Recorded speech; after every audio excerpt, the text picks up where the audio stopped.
Welcome to OLC 4.0, Term 1A. This is class number 21. We are going to be working on assignments 30 and 31 today, and we're also going to be looking at suffixes. Today is Wednesday, October 9th, 2024, and I am Jillian Percy. Here is all the contact information. If you want to call and talk to me while I'm on radio, 1-800-465-7144. If you want to call when I'm not on the radio and just talk to me privately, that's the office number, 1-800-667-3703, and my extension is 2211. You can also reach out to me on Facebook, capital G, capital P, ERCY, space, capital W, AHSA. I am also on YouTube at the exact same address. All the previous classes are recorded on there, and there are also classes from last year in case you get ahead of us. Sorry for Radioland. My computer's decided to log me out. I'm not sure why Google does that. It seems to love to do that. Hang on a sec. I feel like I should be singing a little song for you, but that might be more torture than you can stand. All right. As always, this is the most important thing. Please always include your full name, the course name, the assignment number, and the name on every single assignment, not just in the file and not just in the email because it gets printed off and I get the paper copy. I don't necessarily see the email that you send. So it has to be physically on the assignment. Okay, otherwise I'm flipping through trying to find things, and some assignments are very similar, right? I have several courses that have like a resume assignment, for example. So it really does help me if you put both those things on, okay? All work should get sent to studentwork@nnec.on.ca. If you're concerned that I might not see it, you can also CC it to jillian.percy@nnec.on.ca, but it should definitely go to student work. That way it's there, it's in our system, and the secretary can re-access it anytime she wants, okay? So here's a picture of my YouTube channel. And like I said, here's my my title for the channel, capital G, capital P, ERCY, space, capital W, AHSA. If you go to the playlists tab and click on that, here are the playlists that will come up. And the very first playlist is the current one, 2024 to 2025, term 1A. There's a lot more than 5 videos there now. And that's where you would go to listen to things. Again, if you're stuck or you get ahead of us, you can go on to term 2A or term 2B from last year. Now, brand new is a WASA channel, which is supposed to be like a new mega channel that my boss is developing, which currently has the Ontario Literacy course and the math. I haven't checked it out last week, so maybe it's got more on there now. And this is also going to be where you can find the exact same videos. They're not any different. It's just we're trying to make like a general depository where if you're signed up for 3 or 4 courses, you can just go to this one spot and find all your videos there if you want to, okay? All right, looking at our learning goals for today. Let's see. Yep, got a lot of learning goals today. By the end of today's class and assignments, I will be able to use appropriate strategies to expand my vocabulary through reading and writing, through understanding suffix endings and how they change the meaning of the word. There we go. I can explain how the form of a graphic text helps the reader understand the information or message. I can make connections between personal experiences and the context of text to consolidate and extend the understanding of different types of texts, including graphic texts. And I'm sorry for the plural use of text there. I didn't write that particular learning goal. You can demonstrate understanding of a variety of texts commonly read in daily life, including graphic ones. Can understand or demonstrate understanding of a variety of texts. Oh, I got that one already. Sorry, I don't know how it got duplicated. My apologies. There we go. I can use my knowledge of the organizational structure of a variety of texts to identify the purpose, locate information, and extract pertinent details. I can also use appropriate strategies to organize ideas and information for writing, and I can use appropriate strategies to edit written work. Okay, so we are starting with looking at our suffix endings and how adding a suffix to the end of a word can change the meaning of the word. So knowing common suffixes can help you figure out new or unfamiliar words. Most of us use about 20,000 words actively, We often recognize at least 40,000 more words that we may not use commonly in our writing and speech. This is all according to the dictionary expert, Susie Dent. However, there are a lot more words than that in the English language. The second volume edition of the 20-volume Oxford English Dictionary contains full entries for, drum roll please, 171,476 words that are currently in use, plus 47,156 words that are obsolete. In other words, we no longer use them. So that's easily over 200,000 words in the language. So no matter who you are, we're always encountering new words in books and other areas. And knowing what suffixes mean is just kind of one tool to help you puzzle out the meaning of new words. So you remember we talked last time about suffixes. Suffixes are like a little tiny, it's not a full word, but it's some letters that have a meaning.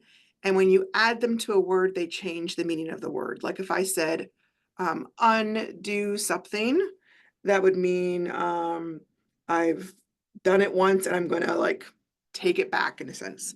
For here, we're talking about suffixes, which come at the end of a word. So if I add the suffix ness to an adjective, I can create a noun. Ness basically means it's a state or a condition or a quality. So happy is the adjective, happiness becomes the noun. Ready is the adjective, readiness is the noun. Gentle is the adjective, gentleness is the noun. Kind is the adjective and kindness is the noun. So here's an example. So if I said he is very kind to children, kind is an adjective and it describes what the man is like, right? Kindness is an important value to teach to children. There, it is switched from being an adjective to being a noun, and it names the quality of being kind, okay? So when you are doing this, when you're adding these suffix endings, it can change what part of speech it is. It doesn't always, but it often can. And that means it may have a new job or as well as a new place in the sentence that needs to be changed so that you can use so that your meaning is clear. Like I couldn't say he is very kindness to children. It doesn't make sense there, right? Just like I couldn't say kind is an important value to teach to children. Again, it doesn't make sense there. So we're looking at the different formats of this word because there's a little bit of persnicketiness in the English language where those endings mean that you use the word differently, okay? Another one would be itty, like dash ity. We add it to adjectives to create nouns. It also means the same idea of a state or quality of whatever adjective is being used. So if I have a responsible and I add itty to it, I end up with responsibility. And as far as spelling goes, you can see they dropped the E, right?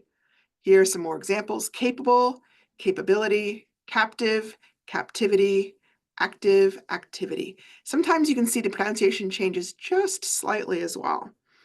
He is an active child. Here, active is an adjective, and it means physically energetic, and it's describing the child. Here, if I have the sentence, outdoor activities are a great way to stay healthy. Now, activities is a noun, and it names the concept of physically energetic pastimes, okay? Some other suffix endings, ance or ence, so A-N-C-E or E-N-C-E. Again, it means a quality or state. We have a lot of suffixes that might be similar, and part of that is, again, because English borrows from so many languages. We borrow from Latin, we borrow from French, we borrow a lot from German stuff, Germanic things. So sometimes there's more than one suffix that means the same idea. So for here, independent plus ence equals independence. And you can see the T at the very end got dropped. Important becomes importance. Silent becomes silence. Appear becomes appearance. So if I said my little boy tries to be independent, independent is an adjective. If I say independence is part of growing up, here independence is a noun, and it's like the concept or the state of being independent, right? All right. Now some suffixes can have several meanings. So the suffix ment, M-E-N-T, can mean a variety of things. It could mean a process, like the word development. It can mean a place for certain actions, such as encampment. It can be a state or a condition resulting from an action, like excitement. And it could be the means or instrument to create an action, such as entertainment. So it's not always just one simple meaning. So here, I can add meant to an adjective or to a verb, and either way it creates a noun. So appoint can become appointment, assign becomes assignment, replace, replacement. So if I said I need to replace the tires soon, here it's a verb, and I'm talking about needing to change the tires. And then if I said my replacement will be here this afternoon, here it's a noun, and we're talking about like a worker who's going to come in and do my job for the afternoon, right? Okay. And then we've got, you could also add suffixes to one noun to create a different kind of noun. So this is kind of funny, but you could add ship, S-H-I-P, or hood, H-O-O-D, to the end of nouns to create kind of a new noun. And it shows a relationship. So I could say friend. If I talk about a friend, that's like kind of one noun, you're thinking about an actual person. But I could also talk about friendship, which is a noun talking about the quality of, of being a friend, I guess. Our friendship is very strong. Partner, one type of noun. We are in a partnership with a major organization. Hood can create abstract noun to show groupings. So a priest would be like one person. Entering the priesthood is the idea of joining the group of priests. Neighbor is like one person. Our neighborhood would be like the place where all the neighbors live. Child is one person. Childhood would be like the state or the concept of being a child, right? Okay. This is one of the most common ones. It would be shun, spelled T-I-O-N, or shun, spelled S-I-O-N. And that is one where you can, again, form nouns from verbs. It will often change the spelling. This is one that changes the spelling quite a bit. Inform can become information. There's not enough information about foxes. Decide can become decision. You look here, the D gets dropped and becomes an S. Describe can become description. Here the B turns into a P and kind of a T there. I'm not sure why we had. Oh yeah, because the T-I-O-N, okay. Multiply can become the very long version, multiplication. Here the Y changed to an I, and we had education. I'm not sure why we got this extra CA there, but it's there. Admit can become an admission. And again, the T has changed and become a double S. These are ones where it's sometimes not as easy to see that a suffix ending has been added, okay? Yeah, we just talked about those. ER can also be added. It changes a verb into a person who does the verb, like drive can become a driver. Silence can become a silencer. Meant we just talked about. Ant or ent would be a person who does that verb. So an assistant is someone who assists. A consultant is someone who consults. A student is someone who's studying. Again, that's one where there's a little pronunciation shift. Age or age is an action or a result of a verb. Breakage, wastage, package. Al is an action or result of a verb. Denial, proposal, refusal, dismissal. And ents or ants, we talked about that one already. And then airy or ry. This would be an action or an example of a verbing or a place where you'd be doing that verb. So like bribery or robbery or misery, but it could also be a place like a refinery or a bakery. So those are some examples. We might cover some more suffixes tomorrow if we have a little bit of time. If we don't, we won't. There are so many suffixes out there, and after a while, when you get the kind of knack of them, it's kind of helpful for reading a new word, right? Okay, looking at our learning goals for these assignments. We can make connections between personal experiences and the context of texts to consolidate and understand our understanding of different types of texts. I can demonstrate my understanding of a variety of texts read in daily life, and I can use my knowledge of the organizational structure of a variety of texts to identify the purpose, locate information, and extract pertinent details. Now, a lot of these you can see they're super similar, right? So sometimes it's like, why do they sound so similar? It's because there's a little bit of repetition sometimes in the expectations. This one, the big idea is making connections. Here, the big idea is being able to demonstrate understanding. And here, the big idea is being able to identify these sort of things, purpose, information, details, right? Okay. So we are looking today at assignment 30 because we are now at the beginning of unit 3. We are on lesson 11, and this is about the value of visuals. Keep in mind, we did a lot of work with visuals in unit 2, all that work on symbols and tattoos and signs and advertising. Those were all different types of visuals, right? This final lesson on that theme will focus on charts or graphs and maps, all of which give readers a lot of information without using a lot of words. Most people, including students, are visual learners, which just basically means we learn best by what we see. On a circle or a pie graph, it looks something like this. I want to show you the graph in a second, but visual learners they learn best by seeing. Auditory learners learn best through hearing. Kinesthetic learners learn best through doing.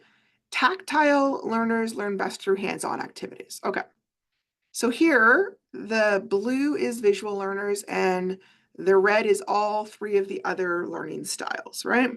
So visual learners are about 2/3 of the learning styles. Did you know computers used to be way more text-based? When I was a young'un, a million years ago, I had to learn a bunch of code if I wanted to use a computer. I did not just click on an icon. I had to memorize like the meanings of the different codes. Later on, they switched to icon-based operating systems because so many people found them so much easier to use. So I'm going to kind of give you a little flashback. Here is the kind of stuff that when I was first learning computers a million years ago, look at this, 1981, 1985, gosh, I feel old. This is what it would look like. You still occasionally might see this on your screen if like Windows crashes or something. And you had to kind of know all these commands and write code to get it to do something and all these kind of things. Much more simple type of time. Okay, assignment 30, interpreting visuals. This part is worth 10 marks. Charts or graphs and maps help us in everyday lives, and often we don't even realize we're reading them. They help us figure things out at a glance. For example, if you look at the second page in your novel, you'll see a table of contents. That's actually considered a visual or a type of graphic content. You can skim or scan the page to find out what the different chapters are called and on which pages they begin. Can you imagine that if that were written out in sentence form, like chapter 1 is on page 13, chapter 2 is on page 7. It would take you so much longer to read and to locate the chapter. It would also be very crammed and disorganized. So we have to be very thankful for visuals. They are usually much quicker than writing things out in words. Not all information can be shown, though. Charts, graphs, and maps allow readers to understand information quickly and efficiently and help us make conclusions based on the data we see. So your task is to use the skills you've learned about visuals to answer the following questions. Okay, so I'm going to point this out because sometimes this confuses people.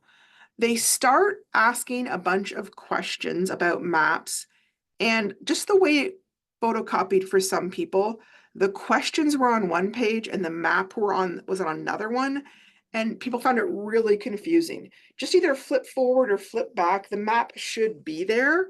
I just gotta look around. It's a great big huge map, okay? So number one, all maps have titles. The map on page 4 is missing a title, which makes it difficult to understand the information presented. Skim and scan the names on the map, access your prior knowledge about maps, and come up with a name for the map and give the map a title. Important. Remember that your map title should not be so vague that it doesn't tell the reader what information the map is giving you. So for example, you can't just say map of Ontario. Yep, I know it's map of Ontario. What information is it trying to tell us about Ontario? Okay, it's a little bit too vague. So I'm going to give you some examples in case you haven't seen a lot of different types of maps. Here is a different type of map, and you can see this one is a topographical map of Ontario. That means it's showing us the land and how low or high it is. If you look down at the little key, if it's light green, it's very close to the sea. If it's a darker green, it's a little bit higher, 100 meters high. Then we've got, gosh, I think that's confusing. There's another green that's pretty close. That means the 200 to 300. Then the brown is 300 to 500. That's a really bad one. Wow. Ooh, I'm going to call them out here. This is a bad map. You know why it's a bad map? Because they've not used equal amounts. The first 3 colors are 100 meters apart, and the last 2 colors are 200 meters apart. By all rights, it should either be all 100 meters or all 200 meters. It's confusing to switch halfway through, and it gives you a false impression of the map. Like it looks like all this brown is the same, but that's actually a pretty wide range between 300 meters and 500 meters above sea level. Sea level just means like the water level, right? And then this kind of pinky brown is the very highest part in Ontario. You can see it's just a little tiny bit. It's a little bit here, down by to the right of Lake Superior, and then a little tiny bit here, just off to the west of Lake Superior. Not a lot of mountains in Ontario, really. Okay, so that's one type of map, and it's showing you information about how high the land is. This is a different type of map. This is a special type of weather map, and it's showing you the cloud cover over Ontario on October 8th, 2024. And you can see that it's showing you different densities of clouds, like the lighter ones are less dense, the darker ones are more dense. It's also showing you little arrows that is showing you how the clouds are moving, right? So here is the map that is in our unit. Up here, you've got Chiefs of Ontario, and you've got, it lists zones: Sioux Lookout Zone, Moose Factory Zone, Thunder Bay Zone, Southern Ontario Zone. And then you can see it also has a whole bunch of different reserves listed: Muskrat Dam, White Sand, Moose Factory. It does have a few cities listed. Ottawa's listed, Kingston, Toronto, Hamilton. There's a few major cities listed, but by no means is this all the cities in Ontario. So what is the most important information they are trying to give you about Ontario with this map? Okay. Number 2, something else is missing from that map, and that is called a compass rose. Compass rose looks a lot like this. It shows you which direction is north. Most maps put north as straight up. So if you're holding the map in front of you, and the very top of that map would be north, the part of the map that is closest to your lap would be south, your right hand would be holding east, and your left hand would be holding west. So they want you to draw a compass rose on the map. Here's a fancy one, which if you want to draw super fancy, you can. If you don't want to be quite as fancy, here is a much simpler one. So here you draw a big one long line. Up top is north, at the bottom is south. Then you draw one line through the middle like a big T. On the right is east, on the left is west. And then you've got the secondary directions. Between north and east is northeast, NE. Between south and east is southeast. Between south and west is southwest, and between north and west is northwest. And you should technically have all 8 of those directions on your compass rose, okay? In the last 2 sentences, describe the location of your home community. You want to make sure you're using words like north, south, northeast. Pretend that someone is planning a trip to see you and you're giving them kind of very rough directions on how to find you. So if I was doing that, here's the map that we had. And if I was going to tell you how to get to my home community of Windsor, I might explain it like this. Go to the southernmost tip of Ontario. So here's south, going down to the bottom of Ontario. Find Lake Erie. Here it is. Go west from Lake Erie, zoop, zoop, zoop, zoop, zoop, until you reach Windsor. And that's my hometown. Not where I live now, but where I'm originally from. Okay, so make sure you're using words like south, north, those kind of things. Don't just say things like it's next to, or it's above, or it's near, okay? I'm trying deliberately to get you to use those compass rose directions, all right? So, yeah. Remember that you're giving people directions on how to get somewhere. You need to have a starting point. Thunder Bay, Sioux Lookout, Kenora, or Pickle Lake, those are good starting points. So if I was telling, for example, how to get to from Sioux Lookout to Kenora, I might say something like this. Take Highway 72 out of Sioux Lookout, driving southwest. At Dinorvik, turn left and head west for about 30 minutes to get to Dryden. Okay. All right, part 2 of question 30 is the bar graph. So here's the bar graph, and up top it talks about age. On the side, it's talking the percentage of population, and it's labeled in groups of 10, 0, 10, 20, 30, all the way up to 70. Along the bottom axis, we have 3 groupings, 0 to 19 years, 20 to 64 years, 65 plus. And then this is what's called a double bar graph. So there's one darker bar and then a lighter bar for each of these groupings at the bottom. The darker bar stands for the Aboriginal people, and then the light gray bar stands for non-Aboriginal people of whatever color, right? It's just looking at Indigenous people, basically. All right, so according to the graph, approximately what percentage of the population over the age of 65 is Indigenous or Aboriginal? Remember that when you're looking at the graph, not every number is on it, okay? So sometimes I've had people kind of look at this and go, well, it's 10. No, it's definitely not 10. It's not doesn't reach there, right? You have to kind of give me an estimate. You can't just kind of round up to the nearest big number, okay? So for here, if I had a box that was filled in about halfway, this is like a little bit more than halfway, like this, I might say it's around 25, right? If it was higher and it looked like more like 3/4 of the box was filled in, I might say that was like 27 or 28, okay? So use what you know about proportions to make a reasonable guess, okay?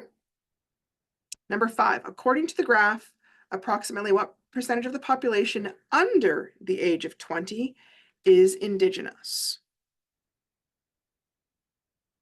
Number 6, use the graph to make 2 statements, in other words, 2 sentences, which compare the Indigenous population to the non-Indigenous population. One example of a comparative statement might be, there are more non-Indigenous people between the ages of 20 and 64. Now, because they've used that one, you can't use it too. I won't give you a mark for that, okay? They said use words like such as more, fewer. I'm going to give you some examples here. When you want to make comparison statements about data that you're viewing on a graph, there are 2 types of words you can do. One is if you're comparing 2 groups. I can say this group has more than this other group, or I could say this group has less than this other group. Now, if I want to compare one group out of all of the rest of the groups, then I use the word most. The most is this one.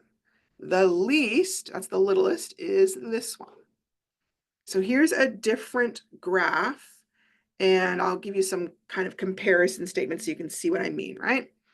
This one is about the population of the United States. Sorry, it's not Canada. It's what I could find that had the double bar graph thing. So I want to make sure you understood the concept, right? In this one, the red bars are men, the orange bars are female. Along the bottom, they're doing this every 5 years, 1985, 1990, 1995, 2000, 2005, and then 2010. And then up along the other axis, it's talking about how much population in millions. And the first where it stops is 100 million, 110 million, 120 million, okay? What are some things, looking at this graph, that I could say this graph tells me? I could say the population overall of both male and female was lowest in the year 1985, right? You can see that's way lower than any other year. The population overall of both male and female was highest in the year 2010. And again, that's pretty easy to see. The female population was consistently higher every year that it is listed. Now I said the male population is consistently lower every year that it's listed. That's not actually true. It's consistently higher too. I'm not sure why I said that, if I just got mixed up or what happened. In the year 1985, there were 122 million females. In the year 1985, there were 6 million more females than there were males. In the year 2010, there were 152 million males. In the year 2010, there were 5 million fewer, like lesser males than females. So those are some different types of statements you could make. All right. Sometimes I find students are a little bit mixed up by the math phrases more and more than. Sometimes they treat them as if they mean exactly the same, but they're actually asking two different things in math, okay? More is pretty simple. It's just looking at two items and deciding which one is bigger or has more as a total. So if I said John has 5 apples, Peter's got 8 apples, who had more? Peter clearly has more with 8. But what if I ask you something like this? How many more apples does Peter have than John? So this is comparing. I'm not asking you for a total or which one has more.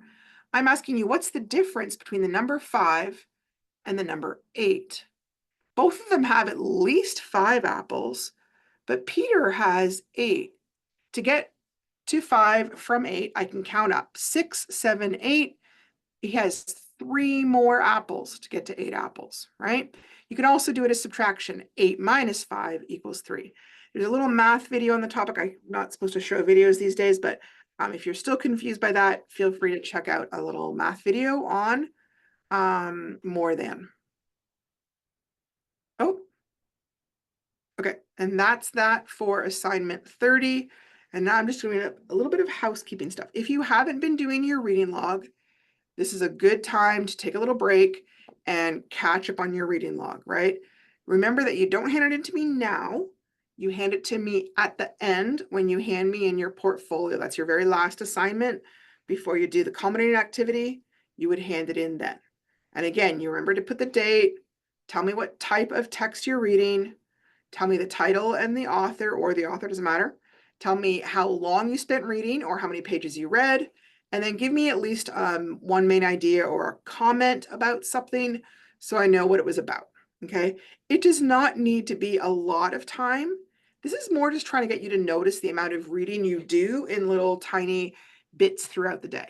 Other items you might have read besides what they've included are things like maps, weather reports, job ads, rummage sale notices, recipes, grocery lists, notes from a friend, a hockey pool, game scores, all those kind of things. Those all count as reading, right? Oh, moving on. Chapter 6. Hopefully you've been kind of keeping up with the book. Chapter 6 has some pretty intense stuff, okay? It has the topic of suicide in it. I'm giving you a heads up ahead of time. Some people found it very hard to read, and I apologize for that. If you find reading this chapter way too triggering, please feel free to skip the chapter if you need to, okay? You can also stop listening to this video. Originally, I said there's no more assignments discussed. I do discuss the journal after this, but I would be happy to send the information on that to you directly. Just send me a little notice and I'd be happy to send that to you. Also, if reading about this stuff makes you feel sad or depressed or causes you to start struggling with thoughts of self-harm or suicide, please reach out and get help. Okay, there are so many places you can get help. The first one would easily be you can talk to the nursing station, right? The nurses there will help you. They will get you set up. They will get you connected to other people. If you live in town, you can always go to the emergency room. There are also all sorts of helplines that you can call. The Hope for Wellness helpline, the number is 1-855-242-3310. They also have an online chat. If you don't want a phone, you could try www.hopeforwellness.ca. See, there's also one other number they talk about, 1-833 -456-4566. That's toll free anytime. If it's later on in the day, you can text 45645, like send them a little text message, and they will get back to you. Okay. There are some other ones. If you are an Indigenous woman, there is one called Talk for Healing. This one is really cool because it has help available in 14 different languages all across Ontario. That one is 1-855-554-HEAL. There is also the Métis Nation of Ontario's Healing and Wellness Branch. They offer a 24-hour crisis line. It's only available in English or French. Once you are connected, they can get services to you in person, over the phone, video conference. That's 1-877-767-7572. There's also ETAG Healing Lodge and Learning Center. I'm not sure where that is. I apologize. 705-534-3724. There's also Fort Frances Tribal Area Health Services, 807-271-0194. Okay, so if any of this is triggering for you, please reach out and ask for help. Do not suffer alone. Many people struggle with these kinds of issues, and sometimes just reading about it can make us feel kind of sad, and it's important to ask for help, okay? All right, so talking generally about chapter 6. Jimmy, our main character, is thinking about the teacher, Quintel. The kids at school really like her. She plays sports and activities after school with them, and she is very patient with those who are having difficulties. She is willing to talk to the kids about any problems they have. She will not tolerate anyone fooling around in her classroom. She brings in food on Fridays, and she manages to talk Jimmy into taking some homework home a few times, which is kind of a surprise because initially he was like, I'm just so over this whole school thing. Now, there's a big snowstorm coming in, and the lake is beginning to ice over, so winter is coming. Jimmy's looking forward to taking his snowmobile out onto the ice. His friend Gary is avoiding him because Jimmy refused to get involved with selling drugs. He was trying to get him to come do a drug run with him, and he didn't want to. So Gary refuses to answer the door when Jimmy goes to visit. He calls Jimmy names, and he tells him to just get out of his way. They have a big fight. Jimmy is really determined not to get in trouble with the cops because he does not want to go back to jail. He does find himself missing the drugs and alcohol, though, and a couple of times he does try sniffing gas again. And once he tries getting back together with one of the girls he did drugs with at the cabin, but he just doesn't find her interesting anymore once he's sober. He stops going to school for a little while, but then Quintel comes to his house and kind of makes him come to school. She sort of gets the grandmother on the side. He's pretty upset about it, but he does it because he doesn't want to make his grandmother unhappy, right? And then Jimmy tries to solve this problem with Gary, and it's kind of a really intense scene here, right? This is where it goes into a lot of detail about Gary's home life, which is really not good. Gary got involved with drugs, gas, and alcohol by about grade 7. And Jimmy feels that he's kind of permanently damaged by the substance abuse. Like, he's concerned about how hard it seems to be for Jimmy to think and talk. And he just doesn't seem like his old self anymore at all. This is when Gary's trying to talk Jimmy into helping him bring in drugs from Thompson to sell, try and make money. Jimmy's really trying to explain them. He doesn't want to do it because he just doesn't want to go to jail. He's really scared of getting caught. But Gary really doesn't take those concerns seriously. He just kind of brushes it off, kind of ignores it. He's really very focused on all the money they convey. One of the things that kind of comes up in the conversation is that they are really, really, really broke. And it sounds like Gary is kind of the main person bringing money into the household, like money for groceries and stuff. Mom is really sick and is not doing that. Gary talks about his thoughts of suicide and some of the others that they've known who've done it. He also really talks about how bad things are at home. They're very, very broke. His mom has diabetes. She's getting really sick. They never have enough food. Jimmy's very upset by this talk. And after they finish talking, Jimmy falls asleep on the dock. Okay. So from here on in, the novel does get pretty serious and some pretty serious things happen. So I'm just kind of giving you a heads up. If you think you're going to be upset by it, you can skip it. You can talk to me. You could also maybe read it when you're around a friend, so you can talk to the friend about it, that kind of thing, right? If it's a problem, like I said, talk to me and I will be happy to arrange something else for you, okay? Now, we are moving on to the journal, okay? And here are all the learning goals that this journal meets. I can explain how the form of a graphic text helps the reader understand the information or the message. I can make connections between personal experiences and the context of the text to extend understanding of graphic texts. I can demonstrate understanding of a variety of texts commonly read in daily life. And I can use appropriate strategies to organize ideas and information for writing. As well, I can use appropriate strategies to edit my written work. Okay, this is definitely changed from last year's version. And the reason is, this is a journal that's really been hard for people. So I kind of go into a lot more detail, and I'm really going to go into a lot of detail on how to do this. If I run out of time, we will keep talking about this tomorrow, because this one has been one that's really been hard for people, okay? Remember that we started talking about visuals in Unit 2. It's not just the one assignment with the map. It's all those other assignments that we did in Unit 2, okay? So in this journal, we're going to write about how specific visuals help us to more effectively understand what we read. And again, I want you to be really specific and detailed in your sentences. Your opening and closing sentences in your paragraph can be very general because they're trying to get across a big idea. But the rest of your sentences should be very detailed with specific examples of how a visual gets used in different formats. Your paragraph should be at least 6 to 7 sentences long. I think it should be a lot longer. But it should follow good paragraph structure with an opening statement on the topic, 4 to 5 body sentences that give specific examples and details, and then a closing sentence that provides a conclusion or a summary. You do not need to hand me in any rough copy. You can do one, but you don't need to hand it in to me for marks. This is just the good copy, okay?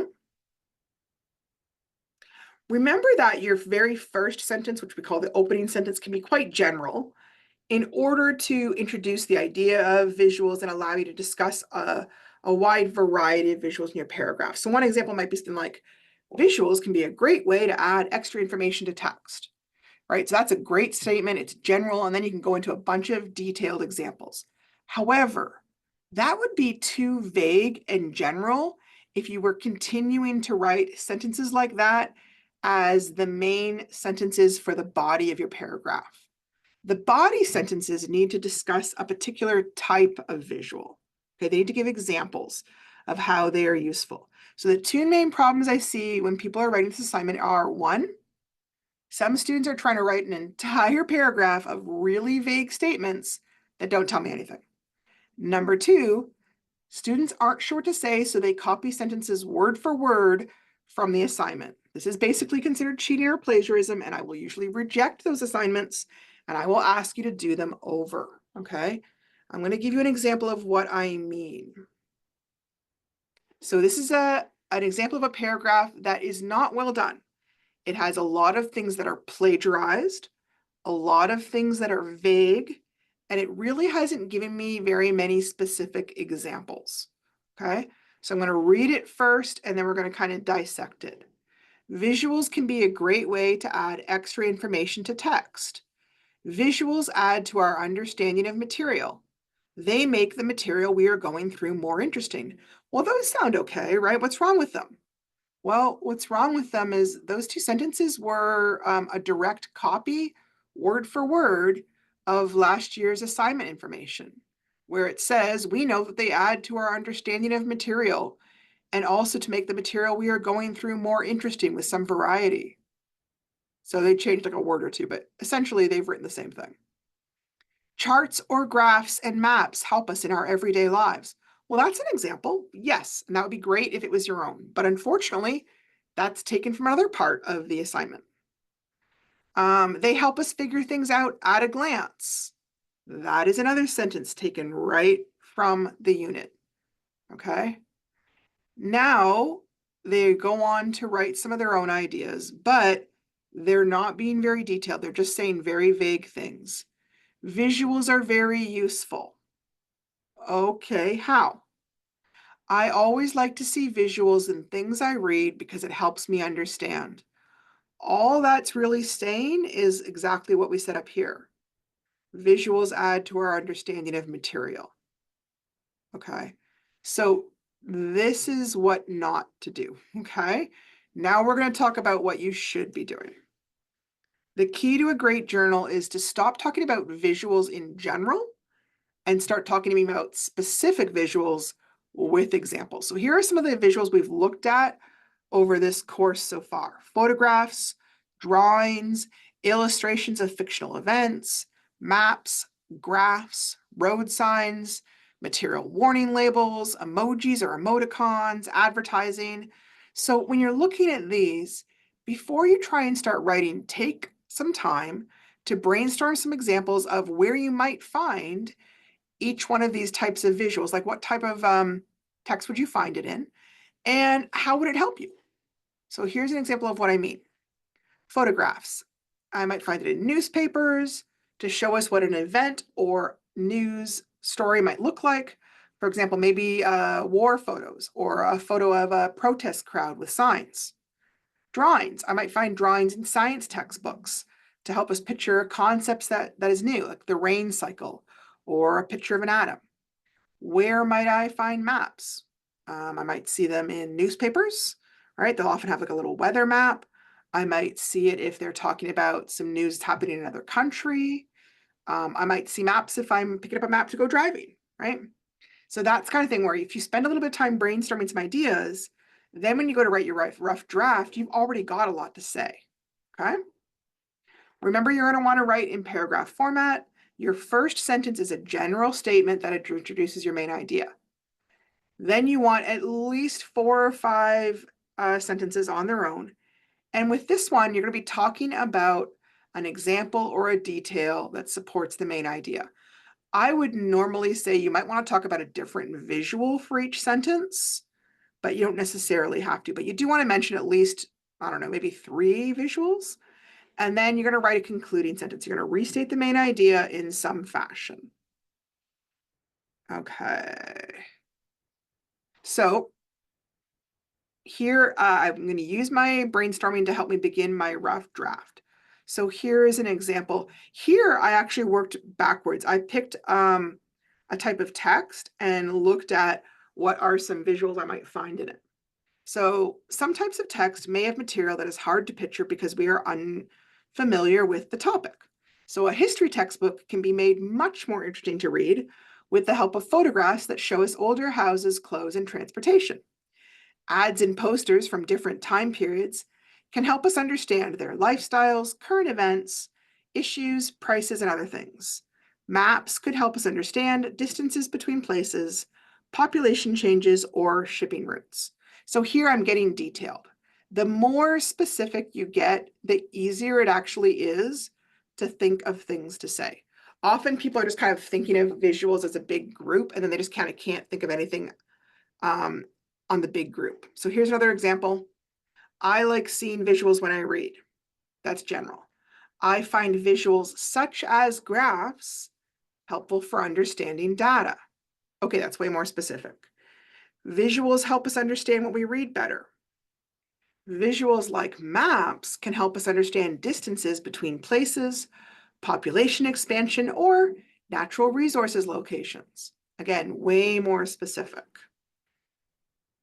Okay, here are some useful transition words and phrases that can help you when you're writing the body of your paragraph. If you want to add more information, you can use phrases like in addition, additionally, also, as well, furthermore. So for example, in addition, charts can help us see information in a more organized way. And these type of phrases are just a way to connect your sentences together, and it helps make your thought process simpler to follow for your reader. Here are some helpful sentence starters if you want to introduce an example. One example is, another example is, for instance, one sample might be, a case in point is, one case might be. So here are some examples of that used. One example is when newspapers used graphs to show COVID information around the world so we could see where the illness was worst. A case in point is when they use symbols of men and women on bathroom doors so that even people who can't read can find the right bathroom. Remember to end your paragraph with a great concluding sentence. A concluding sentence should restate your main idea in a new and interesting way. Some ways that people do this, they might summarize your main points in brief phrases, state an overall opinion on the topic, end with an interesting image. By that, I don't mean a physical picture. I mean like explain things as a picture. Create a call to action that invites the readers to respond in some way, or maybe ask a thought-provoking or rhetorical question. For this journal, you don't need to hand in a rough or a final draft, but you probably should do one for yourself. Taking the time to polish up your writing and do a rough and a good draft can easily increase your grade from a C to a B or even to an A. Things to always look at before you hand it in to me. Does it make sense? That's the first thing to check. Is each sentence clear, interesting, and useful? Avoid repetition. Make sure it gives me detailed examples. Try to avoid run-on sentences. Have you used transition words and phrases? And have you checked for cups, right? Capitalization, usage, punctuation, and spelling. Okay. You should be taking a look at chapter 7 in our novel if you have not yet gotten onto there, okay? Tomorrow we will come back and we will talk about assignment 32, okay? Thank you so much. And like I said, if you need some help, give me a phone call.